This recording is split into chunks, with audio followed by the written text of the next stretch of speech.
Damai sejahtera dari Allah Bapa itu yang melampaui segala akal dan pikiranmu di dalam Kristus Yesus Tuhan kita. Amin. Umat yang dikasihi dalam nama Yesus Kristus, renungan harian buat kita hari ini tertulis dalam kitab Imamat pasal 19 ayat 13. Janganlah engkau memeras sesamamu manusia dan janganlah engkau merampas.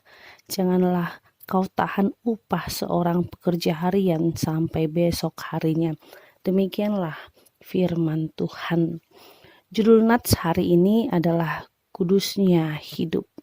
Artinya Allah memerintahkan supaya hidup manusia kudus seperti Allah dengan melakukan hukum atau peraturan Allah dengan tujuan supaya umat hidupnya teratur, tertata, dan hidup untuk sesamanya. Kemudian di sini Tuhan mengatakan peraturannya ada 3, yaitu memeras, merampas, dan juga jangan menahan upah. Karena apa? Perintah Tuhan adalah jangan memeras sesamamu.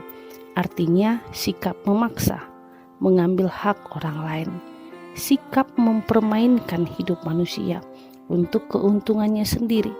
Karena itu sikap ini tidak manusiawi, karena menghalalkan segala cara dan upaya untuk melakukan apa yang menjadi kehendaknya, dan kebanyakannya bentuknya bersifat kasar. Demikian juga sikap yaitu merampas atau menyita, membegal, dan hal ini dapat mengakibatkan kehilangan nyawa. Yang ketiga dikatakan jangan menahan upah. Upah adalah bagian dari sebuah perjanjian antara si pemberi kerja dan pekerja.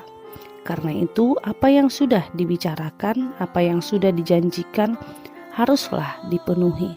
Karena itulah Allah menganjurkan hidup manusia untuk saling memperhatikan satu sama lain, memperhatikan sesamanya manusia, hidup untuk saling menolong, saling membantu. Karena itu Galatia 6 ayat 2 katakan bertolong-tolonglah menanggung beban hidup orang lain, demikianlah engkau memenuhi hukum Kristus. Karena itulah bagaimana umat manusia harus saling menjaga kelangsungan hidup satu sama lain, kelangsungan hidup dalam sebuah keluarga. Karena itulah umat yang kudus menjauhkan ketiga sikap ini. Jangan merampas, jangan memeras, jangan menahan hak orang lain. Sehingga kita melihat hidup kita pun akan teratur. Demikianlah firman Tuhan. Tuhan Yesus ajarkan kami bersyukur untuk apa yang kami terima berkat Tuhan. Dan kami yakin Tuhan akan memelihara kami dan menjauhkan sikap dari kami, sikap untuk memeras, merampas, dan menahan upah.